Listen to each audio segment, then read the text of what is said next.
Meus queridos irmãos, eu saúdo a todos com a paz do Senhor Jesus. Damos graças a Deus por mais essa grande oportunidade que o Senhor nos concede neste dia para transmitir mais uma aula da nossa EBD em síntese, dessa feita lição de número 3, né, que estamos estudando uma lição que tem como assunto geral a Santíssima Trindade, o Deus único revelado em três pessoas eterna. Então nós vamos estudar hoje, já nessa série de lições, a lição de número 3, que tem como assunto o Pai enviou o Filho. E o seu textuário diz assim: nisto se manifestou o amor de Deus para conosco, que Deus enviou seu Filho unigênito ao mundo para que por ele vivamos. 1 João 4:19. A verdade prática da nossa lição, ela diz que o envio do Filho revela o amor do Pai e a perfeita unidade da Trindade no plano da salvação, garantindo a redenção e a adoção dos crentes. A leitura bíblica, meus irmãos, encontra-se no livro de João, capítulo 3, e os versículos de 16 ao 17, na primeira carta do apóstolo João, capítulo 4, versículos do 9 ao 10, e ainda Gálatas, capítulo 4, versículo do 4 ao 6. A gente não vai ler para a gente ganhar tempo, mas é muito importante que você leia em casa sobre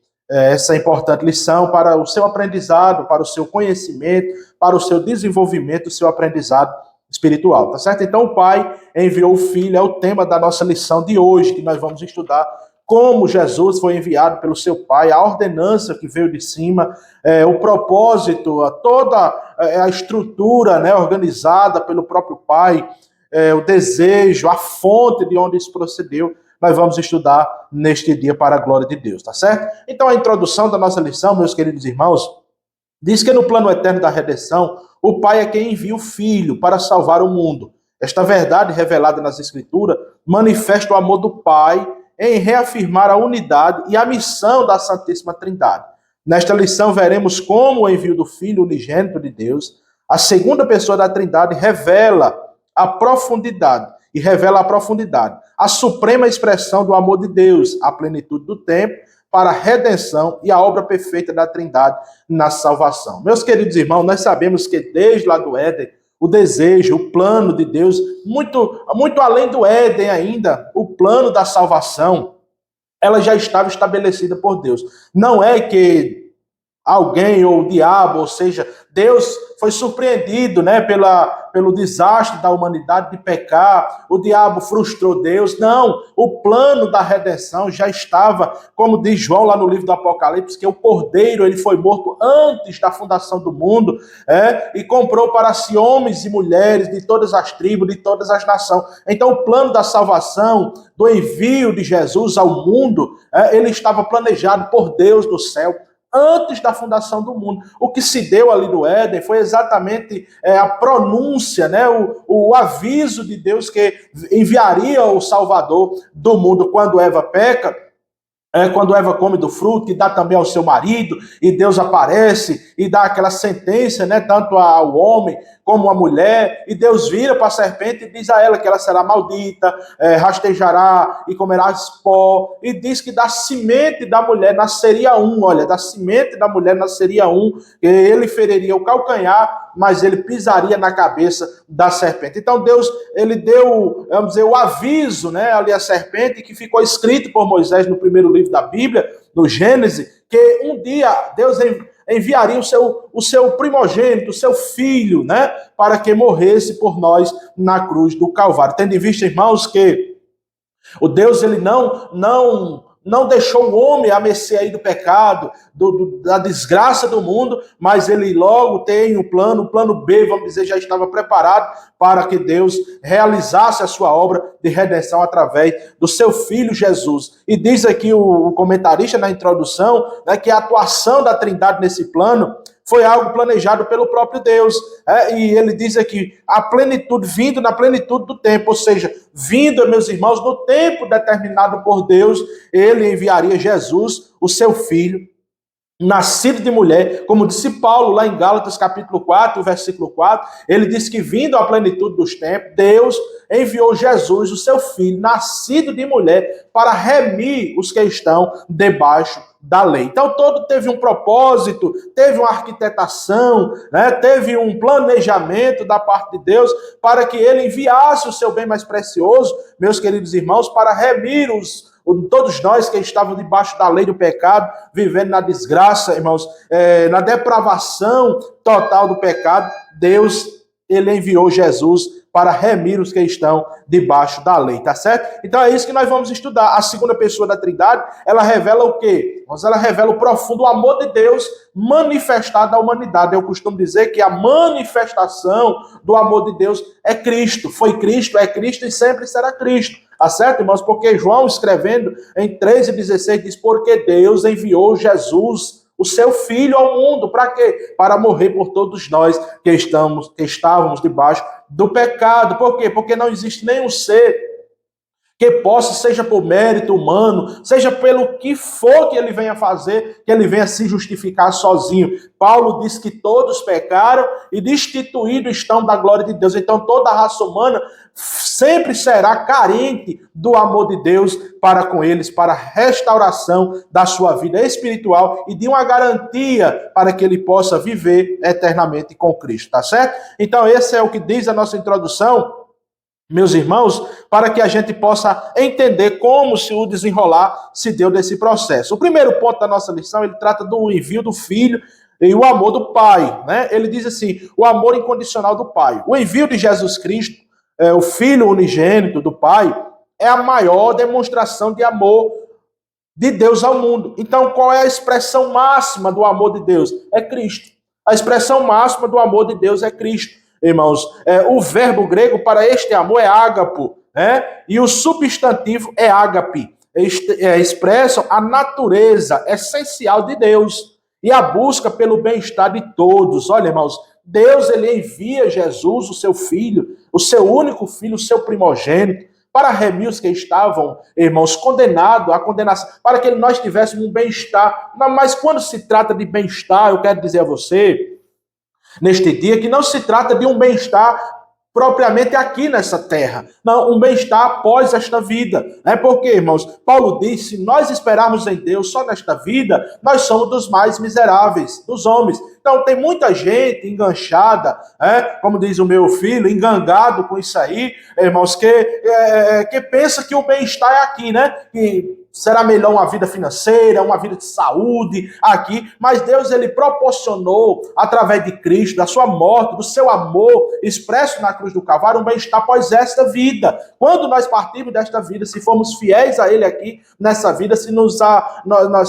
tivermos uma vida de dedicação a Ele, uma vida de separação do pecado, Ele, irmãos, pode ter certeza disso, que Ele nos dará, através, irmão, do seu Filho Jesus, uma vida eterna com Ele nas mansões celestiais, um bem-estar melhor, tá certo? Então ele diz assim, conforme usado acerca de Deus, manifesta o interesse profundo, e o constante de um ser perfeito para seres imperfeitos e indignos, né, irmãos? Quem era de nós que era digno dessa salvação? Quem é de nós que somos dignos de Deus, irmãos, amar tanto pessoas imperfeitas como nós? Então a ação da salvação, ela se dá de um ser perfeito, para remir seres imperfeitos que somos todos nós, irmãos. Todos nós somos seres imperfeitos,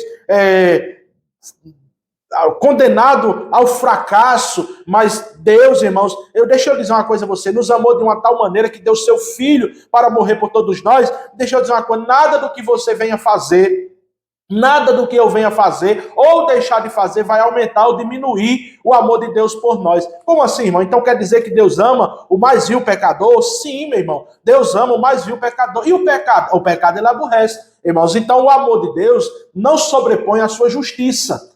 Como assim, irmãos? Deus, ele ama o ser humano pecador, mas Deus, ele é um Deus justo. Por que é um Deus justo? Porque tudo que o homem faz tem uma consequência. E Deus permite que essa consequência, irmãos, ela venha a aparecer na nossa vida mediante as decisões que a gente venha tomar. Então, se fosse assim, como muita gente entende, né, que tudo que a gente venha fazer e venha fazer de afronta, tudo, Deus vai continuar abraçando, não vai acontecer nada com a gente. Tem gente que pensa que Deus é amor e aceita aceita todo tipo de comportamento, porque Deus é amor. Não. Deus, ele é amor, mas Deus também, ele é justiça. E se algo acontece na nossa vida por uma decisão nossa que a gente toma errado, e a gente venha sofrer essa consequência, irmãos, é porque ele é justo. Um pai de família, por exemplo, quando um filho comete algo errado e ele não corrige e diz que é por amor, não, isso não é amor. Isso é ser conivente com o erro e que mais tarde vai trazer um problema familiar muito grande. Mas o pai que ama, ele corrige. Como disse Salomão lá no livro do Provérbios, ele diz que Deus repreende, irmãos, o seu filho como o pai repreende o filho a quem ama. Tá certo? Glória a Jesus.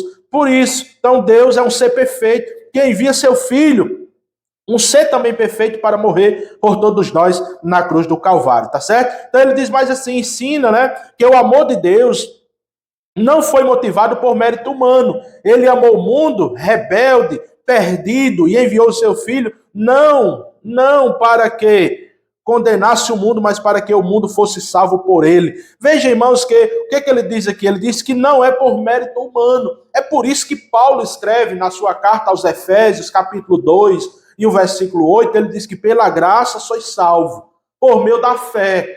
É um dom de Deus. Ele diz, isso é um dom de Deus. Não vem das obras, ou seja, não vem de mérito humano. É um dom exclusivamente de Deus. Não faz parte. Outro dia, irmãos, eu tive que dizer a um irmão, o irmão disse assim, rapaz, ser salvo é muito difícil. Eu digo, para mim e para você, não é difícil não, é impossível a gente se salvar por nossos próprios méritos. Agora, para Deus, irmãos, a Bíblia diz que o que é impossível ao homem é possível a Deus. E não é pelo que eu faço, pelo que eu venha deixar de fazer, mas é pelo que Cristo fez por nós. Então é por isso que Paulo diz que pela graça, é um favor que nós não merecemos, porque somos seres indignos, como diz o comentarista.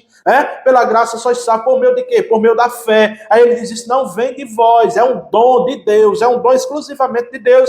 Irmãos, é impossível ao homem pelos seus próprios méritos, mas para Deus tudo é possível, né? Ele diz, ele amou o mundo.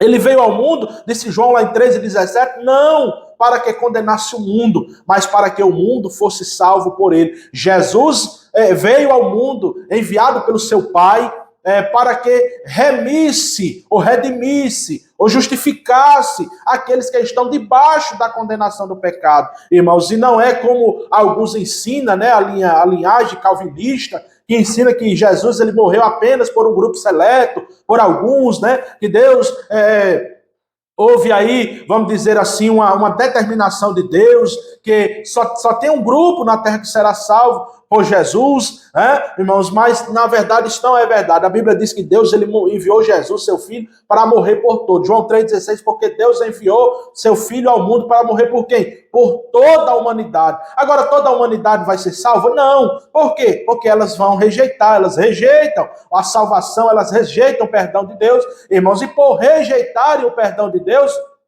não tem salvação. Ora, irmão, se você resiste ao Espírito Santo, que é quem convence o homem do pecado, da justiça e do juízo, você não quer o perdão de Deus para a sua vida, então você não pode culpar que Deus não enviou Jesus para morrer por você. Mas ele enviou para morrer por todos nós. Basta que o homem atente ou atenda, a graça que foi lhe dada e continue vivendo numa vida de afastamento daquilo que desagrada a Deus, e posteriormente isso, ou pelo arrebatamento, ou pela sua chamada por ele, você estará para sempre com ele na eternidade, tá certo? Então ele diz, não para que condenasse o mundo, mas para que o mundo fosse salvo por ele, né? E ele diz mais, este amor, ele alcança toda a humanidade, e é um amor incondicional, plenamente gracioso, sacrificial e absoluto. Olha aí, irmão, o que ele diz mais aqui?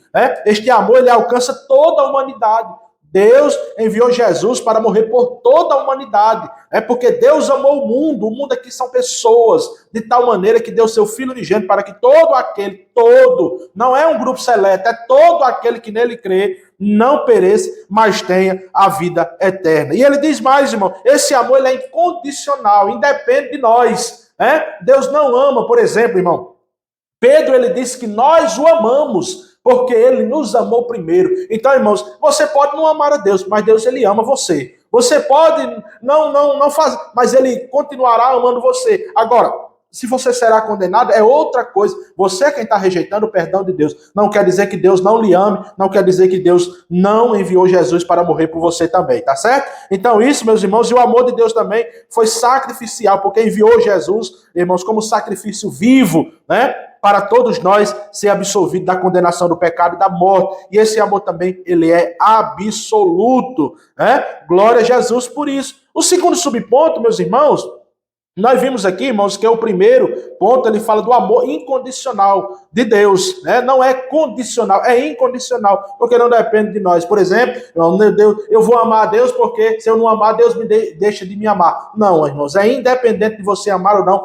Deus continuará lhe amando. Lembra que eu disse aqui no começo da minha fala, que mesmo você dizendo que não ama a Deus, isso não, ou o que você venha fazer ou deixar de fazer, isso não vai mudar o amor de Deus por você. Deus não é aquela pessoa, irmão, que diz assim, eu amo fulano, mas como fulano faz algo de errado, aí diz, agora eu não amo mais fulano. Não, não é desse jeito. Deus, ele ama a gente, irmão, de forma incondicional, tá certo? Agora, isso não quer dizer que ele vai aceitar todo tipo de comportamento, né? De que desagrada. Deus, ele ama, lembra que a Bíblia diz que Deus, ele ama o pecador, mas ele aborrece exatamente o pecado, a prática que o pecador vive praticando, tá certo? Glória a Jesus por isso. É por isso, irmãos, que João escreve, 1 João 4,19, ele diz, irmãos, se nós amamos a ele, né? Nós amamos a ele por quê? Porque ele nos amou primeiro, né? Por isso que o salmista, ele diz, meus irmãos, que foi ele que fez ovelha do seu pasto. Não foi nós que escolhemos a ele, mas foi ele que escolheu a nós, nos amando primeiro, antes de tudo, tá certo? Então, meus irmãos, é um amor incondicional. O segundo subponto, ele trata aqui da iniciativa soberana de Deus. Então, desde a eternidade, antes da queda no Éden, Deus, ele traçou um plano de redenção em Cristo. Lembra que eu disse, irmãos, que não era uma coisa que pegaram Deus de surpresa, né? Pode até se dizer que Satanás, irmãos, quando tentou no céu ser maior do que Deus, ser igual a Deus, que Deus o destruiu ele de lá, desceu ele de lá para cá, ele disse, agora eu vou para a terra, destruir o plano dele na terra, e quando ele fez com que Adão pecasse, talvez passou-se pela cabeça dele, ele disse, agora pronto, a humanidade não terá mais jeito, a humanidade não terá mais solução, porque eu frustrei o plano de Deus na terra. Talvez Satanás tenha pensado isso porque ele não é como Deus, ele não tem onipresença, ele não tem onisciência, ele não sabe do que vai acontecer, somente esses atributos pertencentes ao nosso Deus, né? Talvez ele pensou, mas o que ele esqueceu, irmãos, que Deus é onisciente, sabe de tudo que ia acontecer. E, irmãos, pela sua onisciência, pela sua presciência, Deus sabe de tudo antes que venha a acontecer. Então, tinha um plano de redenção para a humanidade antes da fundação do mundo, como diz João lá no Apocalipse. Então, o plano da salvação, ao enviar Cristo ao mundo,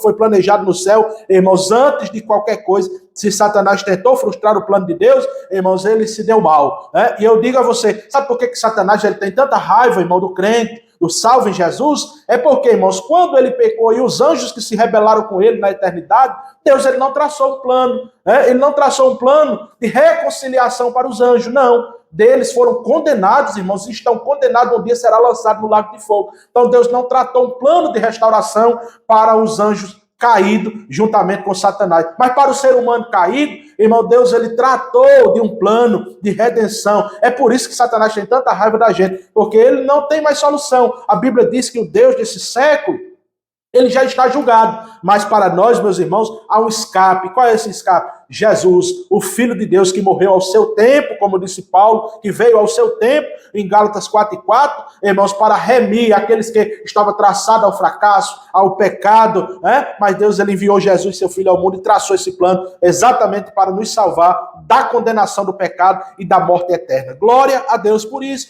né? Então foi traçado antes da fundação do mundo. Até mesmo anterior à fundação do mundo, o Filho já estava destinado para a nossa salvação, como disse Pedro, lá em 1:18 ao 20, né? Deus usa, irmãos, olha aí, Deus usa a sua soberania e o seu imensurável amor, né? O seu imensurável Deus, em sua soberania, em seu imensurável amor, tomou a iniciativa de enviar o Salvador, cumprindo o seu eterno propósito de redenção. As Escrituras ratificam que o amor divino, ele antecede qualquer atitude humana, não em que nós tenhamos amado a Deus, mas em que ele nos amou e enviou o seu Filho para a propiciação pelos nossos pecados. Irmãos, não partiu de uma iniciativa humana, não parte de uma vontade humana o plano da salvação, mas partiu unicamente de Deus. É como disse, irmãos, Isaías, né?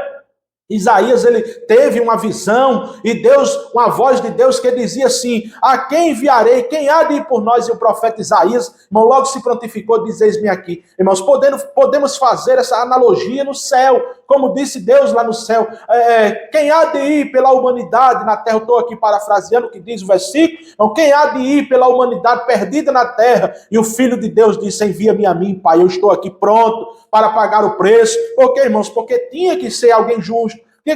Olha, irmão, por isso que Deus ele não aceita sacrifício humano, né, de pessoas. Por quê? Porque todos, irmãos, como disse Davi lá no Salmo, irmão, todos que nasceram de mulher, ele disse: em pecado me concebeu a minha mãe e em iniquidade eu fui formado. Todos os seres humanos, por mais pecado, por mais criancinha bonitinha que nasça, ele nasce com a cédula cravada nele do pecado, irmãos.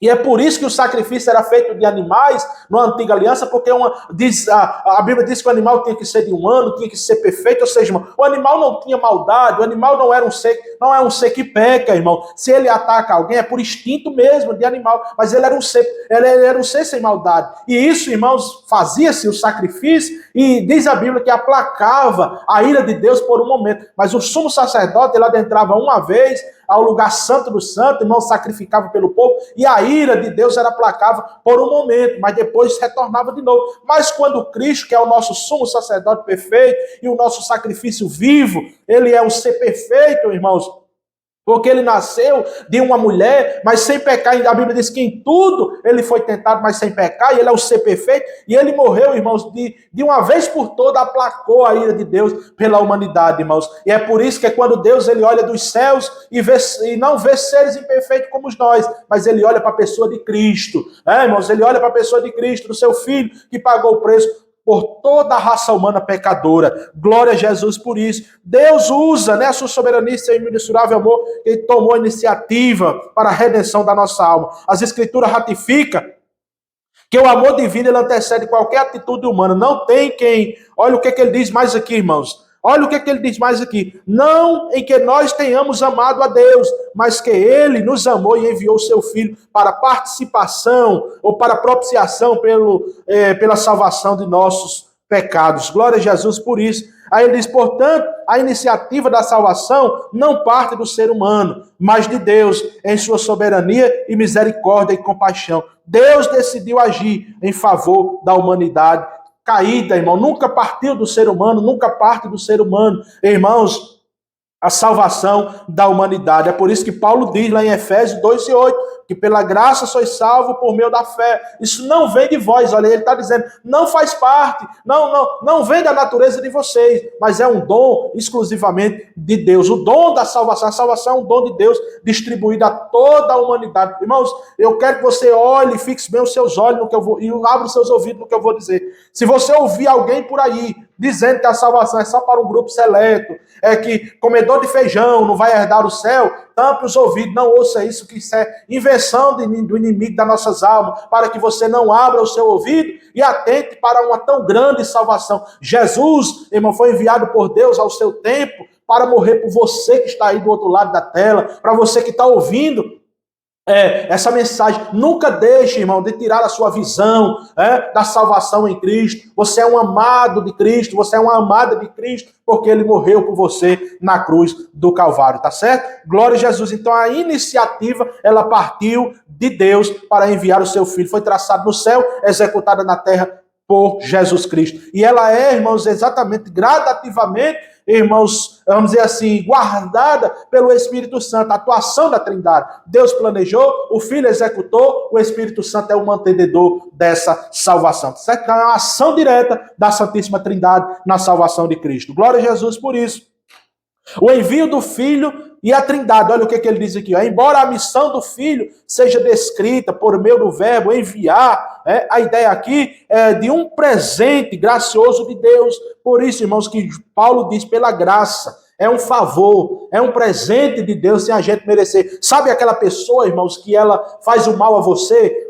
Eu conheci uma pessoa, irmãos, que, por exemplo, ele tinha um vizinho e o vizinho pegou, irmãos, botou um esgoto para dentro do muro dele. Ele não foi brigar com o vizinho. Sabe o que ele fez? Irmãos, ele abriu uma vala ali e plantou um pé de bananeira. E quando a bananeira estava bem grande, irmãos, e dava aqueles cachos de banana bem grandes, ele tirou o cacho mais bonito que tinha e foi lá no vizinho e entregou a ele. E quando o vizinho disse, o que é isso? Ele disse, não, da água que você colocou ali, eu plantei um pé de bananeira e deu, e a primeira penca de banana é sua. Então, irmão, o vizinho merecia essa penca de banana pela maldade que estava praticando? Não merecia, mas o camarada foi lá e deu a ele. Foi isso que Deus fez. Pelo nossos atos pecaminosos, pelas nossas atitudes de pecado, meus queridos irmãos, nós merecemos a condenação. Paulo diz, irmãos, que por um homem entrou o pecado no mundo e pelo pecado a morte, ou seja, todos nós estávamos fadados à condenação eterna. Mas Deus, irmãos, não fez isso. Deus, ele não deu, olha, irmãos, a graça de Deus, ele dá o que a gente não merece,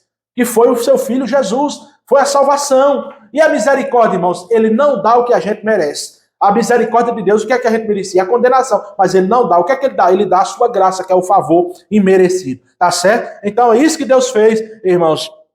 Por nós deu um presente que a gente não merece. Em seu amor soberano, o Pai ele ofereceu a sua dádiva mais preciosa, o seu Filho unigênito, para que por ele vivamos, né? É por isso que João diz lá em 4:9, essa doação não aplica a hierarquia, não implica nenhuma hierarquia da Trindade. O Pai, o Filho e o Espírito Santo possuem a mesma natureza divina.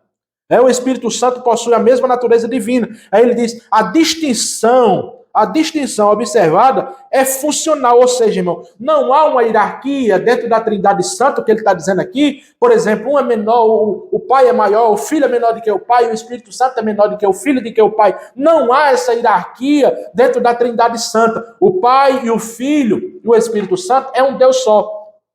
Guarde essa frase. Não se confundem as pessoas, nem se separa a unidade. Veja isso como é interessante, irmãos. Então, o que é que se distingue aí entre as pessoas? É a função. Por exemplo, eu já falei aqui, o Pai planejou a salvação. O Filho executou essa salvação. E o Espírito Santo, ele mantém essa salvação na vida do crente. Então, o que faz essa distinção, e vale a pena ser observado, é a função, ou funcional relacionada a cada pessoa da Trindade. Aí ele diz mais, relacionado ao plano de salvação, ele diz, o Filho é enviado, olha aqui, irmãos, o Filho é enviado para realizar a redenção. Essa dinâmica revela a harmonia e unidade da Trindade, uma única vontade e um único propósito. Qual era, irmãos, o único propósito da unidade, da Trindade? Qual era o único propósito? Era o envio de alguém puro para que morresse ao seu tempo, para justificar aqueles que um dia foram condenados pelo pecado de Adão. Então esse era o propósito da unidade. Não é, irmãos? Não havia, por exemplo, uma discussão no céu. Por exemplo, Deus disse, quem é que vai por nós lá? Quem é que vai morrer pela humanidade?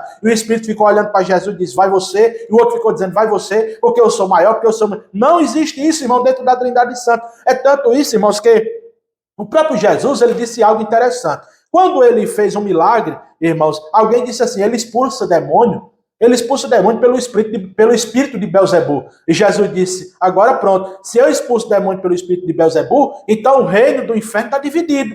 Porque demônio está expulsando demônio mesmo, é como Jesus dissesse, então está desmantelado o reino do inferno. Porque os demônios estão brigando contra eles mesmos, e na Trindade não é assim, irmão. Há uma harmonia, há um propósito de amor, de redenção para a humanidade, tá certo? Glória a Jesus por isso. Então essa dinâmica revela a harmonia da unidade na Trindade.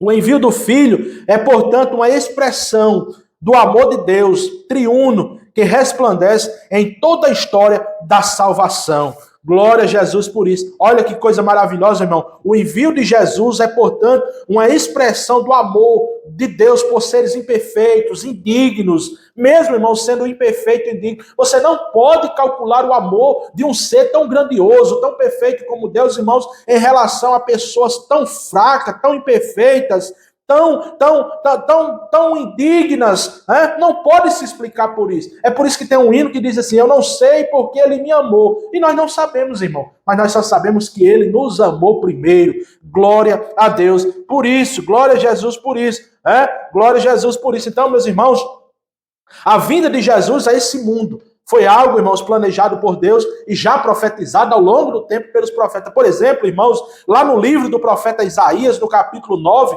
e no versículo de número 6, o Isaías ele profetiza dizendo, porque um menino nos nasceu e um filho se vos deu. E quando você olha para o Novo Testamento, irmãos, já Isaías, essa profecia se cumpre. Se cumpre, meus irmãos, porque ele diz assim, é porque um menino nasceu. E Paulo escreve em Gálatas 4:4, ele diz aí que vindo a plenitude dos tempos, ou seja, cumprindo-se o tempo determinado por Deus, era isso que Paulo estava dizendo, Deus, o Pai, enviou Jesus, o seu filho, nascido de mulher. Olha o menino nascendo aí, o seu filho nascendo de mulher. E lá em Mateus, diz no capítulo 1, que estando Maria desposada de José, o Espírito Santo apareceu a Maria e disse que a virtude do Espírito Santo lhe cobriria, do Altíssimo, e ela seria a mãe do Salvador do mundo. Então o menino nasceu, glória a Jesus por isso. Aí o restante do versículo, ele disse, um filho se vos deu. Aí João 3:16, porque Deus amou o mundo de tal maneira que deu, olha, o Filho se vos deu, que deu o seu Filho unigênito, para que todo aquele que nele crê não pereça, mas tenha a vida eterna. Então foi planejado por Deus, foi profetizado pelos profetas ao longo do tempo, foi, irmãos, exatamente cumprido no Novo Testamento, e Jesus veio e morreu por todos nós, e é por isso que nós estamos aqui testificando disso. Isso que eu estou falando, isso que eu estou trazendo à memória, irmãos, é algo que Deus colocou no nosso coração, através da sua palavra, para que a gente testifique a outros também que você é um amado, que você é uma amada do próprio Deus, tá certo? O segundo ponto da nossa lição fala da plenitude dos tempos, que é exatamente o tempo cumprido de Deus, a preparação histórica e religiosa. Olha, irmão, no tempo prometido por Deus, nós vamos ler agora, diz que o envio de Cristo não foi um plano improvisado, de jeito nenhum, irmão? Que Deus disse assim, pronto, o inimigo me frustrou, agora eu vou inventar uma coisa aqui que talvez vai resolver. Não foi nada disso. Foi já planejado por Deus, antes da fundação do mundo, antes que o inimigo viesse, talvez a existir, Deus já tinha esse plano traçado, porque ele sabe de todas as coisas, tá certo? Então não foi improvisado, mas um desígnio eterno, cumprido pela plenitude dos tempos. Indica que a vinda do Messias se deu no tempo determinado por Deus, pelo Pai, glória a Deus. Aí ele diz, a Trindade em perfeita soberania e unidade determinou o momento exato para a execução do plano do Redentor. Glória a Deus por isso.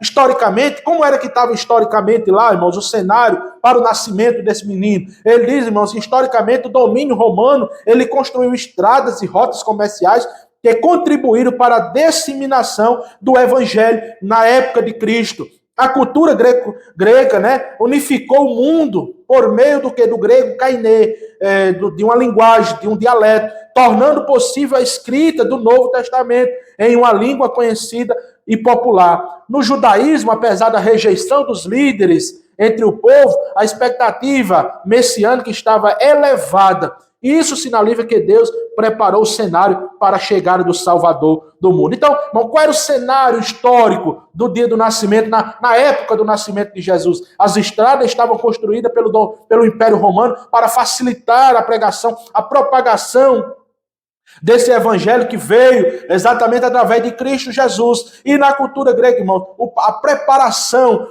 da população, ou seja, no que tange o dialeto, a linguagem popular, que todos vinham exatamente a aprender e a entender a linguagem da época. E, irmãos, isso sinaliza que Deus, ele preparou todo um cenário. Ele preparou todo o cenário, assim como ele preparou primeiro o habitat lá no Éden, irmão, preparou todo o jardim, plantou, fez tudo, e depois ele colocou o homem lá. Deus, ele preparou todo o cenário para que Jesus nascesse. É por isso que Paulo diz que vindo à plenitude dos tempos, ou seja, cumprindo o tempo determinado, tudo estava organizado. Aí Deus disse, agora eu vou enviar Jesus, o meu filho, eu vou enviar ele para cumprir a sua missão na terra, porque o meu tempo é chegado. O meu tempo que eu determinei para que isso acontecesse, chegou, então vai se cumprir lá na terra o que eu determinei, tá certo? Então o cenário foi preparado, Deus enviou Jesus, o seu filho, para remir ou para redimir os que estão debaixo da condenação do pecado. Glória a Deus por isso, O filho nascido sob a lei. As escrituras afirmam que o filho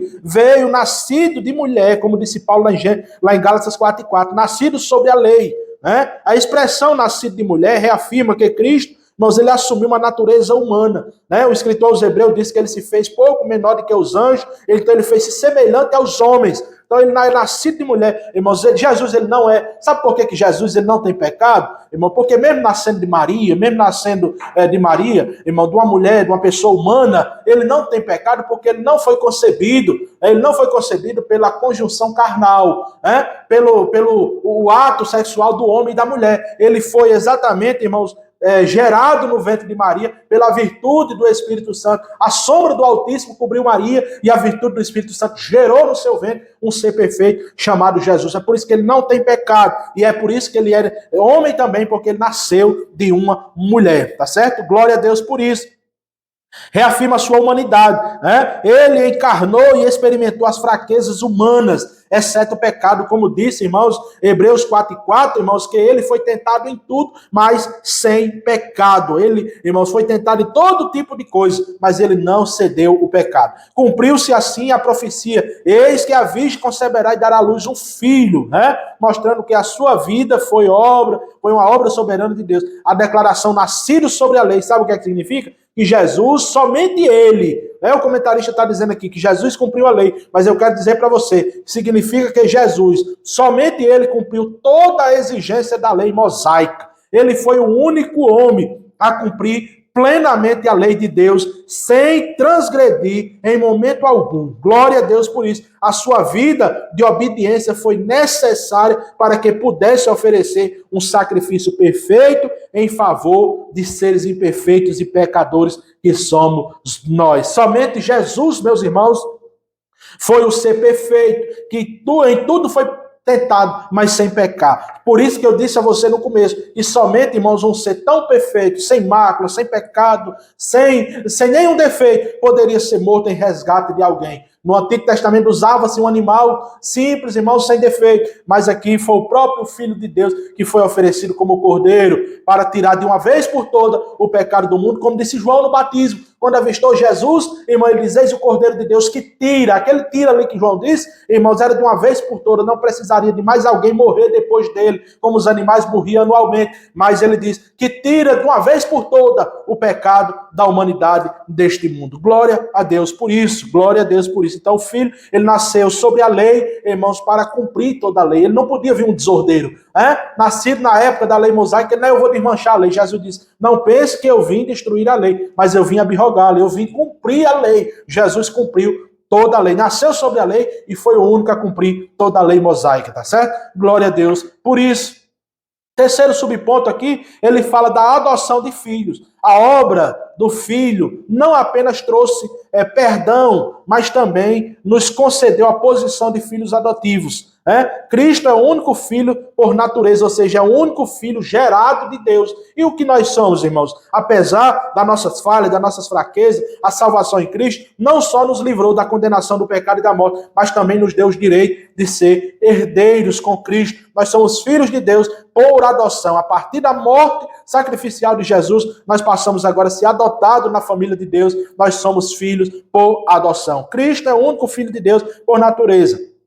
E os crentes tornam-se filhos por adoção, na qual a gente podemos clamar: Abba, Pai, querido Pai, bondoso Pai. Isso é uma forma íntima, irmão, de que nós nos relacionarmos com o nosso Deus. A prática de adoção não fazia parte do sistema do judaísmo, olha aí, irmãos, não fazia parte do sistema judaico, mas era comum entre os gentios. Então Paulo enfatiza que foi do agrado de Deus, olha, irmão, foi do agrado de Deus inserir-nos no plano da salvação, que os salvos fossem adotados como filho. O espírito de adoção habilita os salvos a clamarem: Abba, Pai, querido Pai. Esse termo aramaico, Abba, Pai, empregado ou emprega uma interação entre o filho e o pai, indicando respeito, confiança. Essa adoção é intimamente aplicada pelo Espírito Santo ao nosso coração, demonstrando novamente a atuação inseparável da Trindade na salvação. Quem é que dá essa certeza no nosso coração? Quem é que dá, meus irmãos?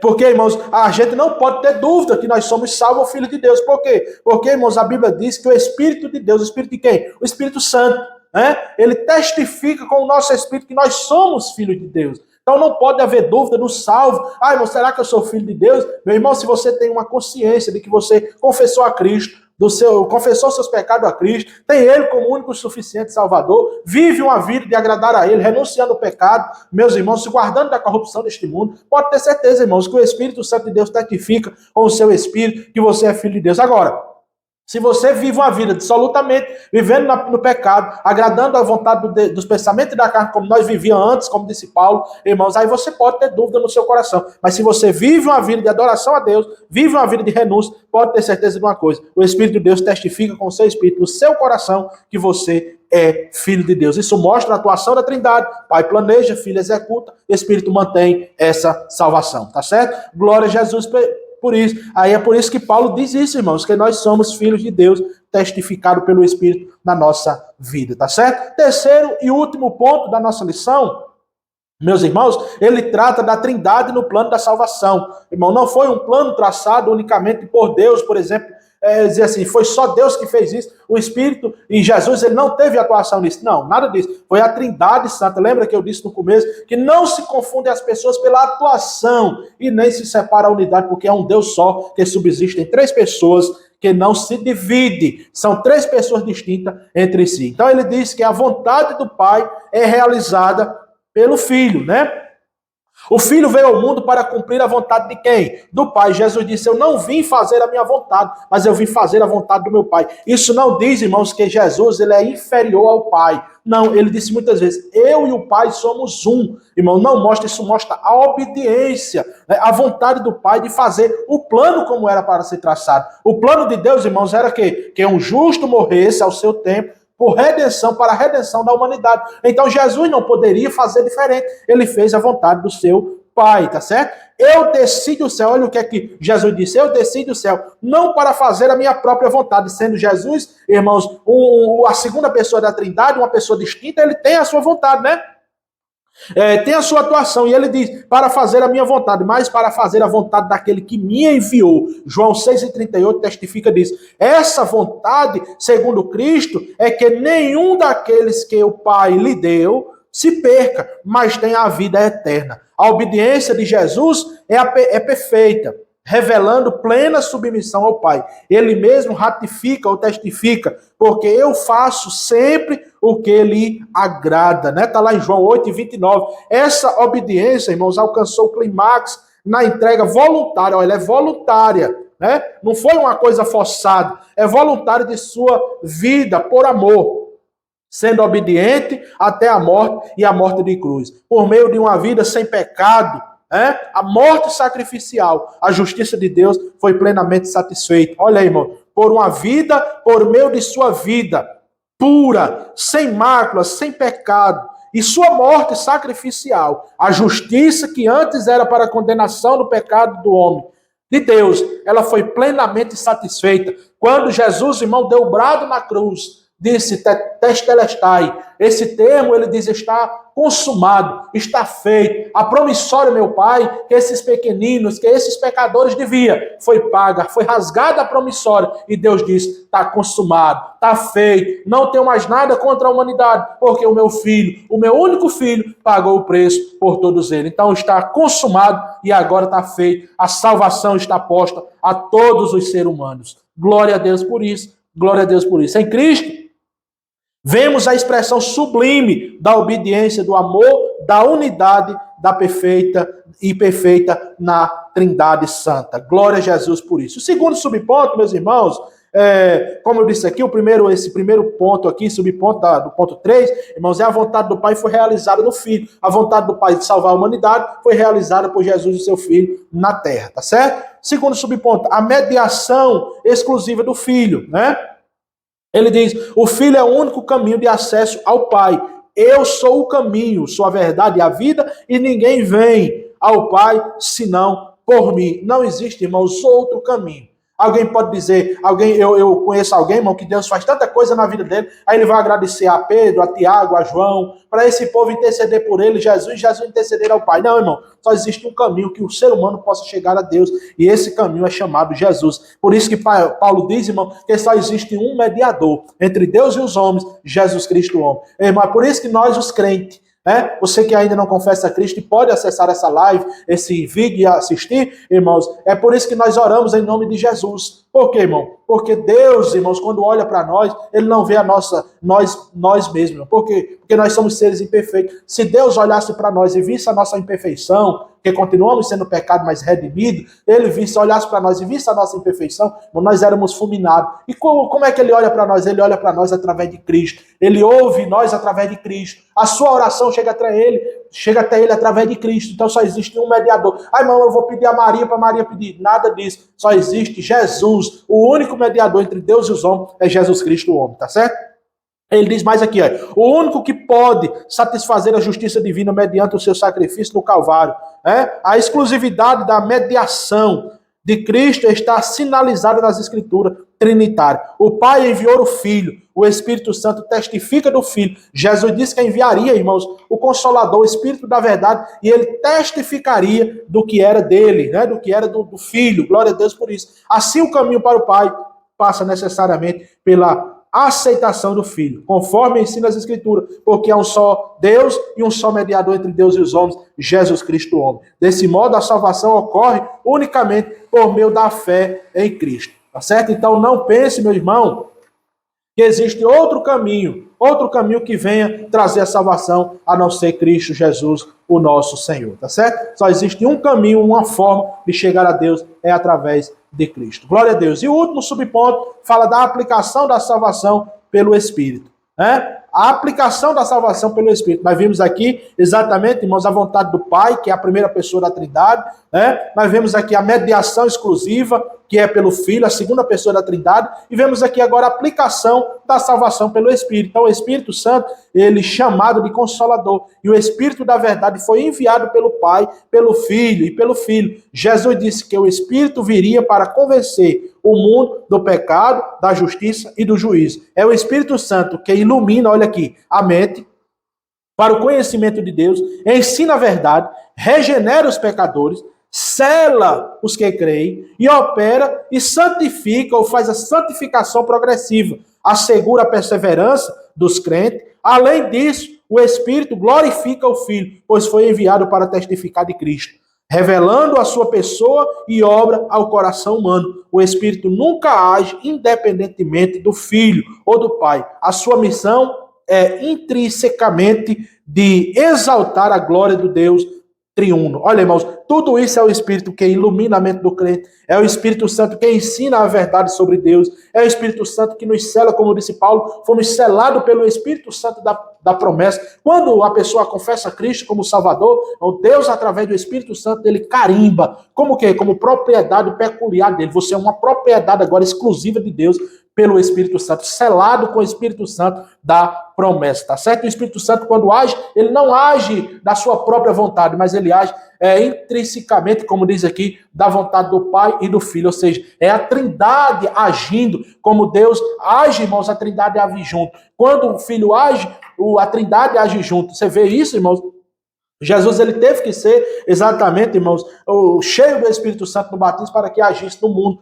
Foi ungido pelo Espírito Santo para testificar do Pai no mundo, tá certo? Glória a Jesus por isso. Então, meus irmãos, essa foi a nossa lição dessa semana, lição de número 3. Eu espero que Deus, irmãos, fale ao seu coração através dessa lição. Curta lá, deixe seu comentário, deixe aí o seu like aí para que mais pessoas venham ter acesso a esse conteúdo e venham a crer em Jesus Cristo como Senhor e Salvador da sua vida, tá certo? E faça uma visita a nós aqui na Escola Bíblica Dominical todos os domingos, irmão, 9 horas da manhã aqui nessa congregação. Nós estamos estudando ao longo desses 3 meses essa lição maravilhosa. E a lição, irmão, desse primeiro trimestre da nossa escola bíblica, ele veio com uma novidade muito boa. Além da nossa lição, irmãos, que ela já é só coisa mesmo que eles vêm aperfeiçoando. Ela tem esse espaço de anotação para facilitar a vida do professor, ela vem na lição do professor. Também ele vem o seu livro, o livro de apoio, que aqui tem 70%. Irmão, do que não tem aqui nessa lição, porque o conteúdo aqui é um conteúdo programado, e aqui ele tem 70%,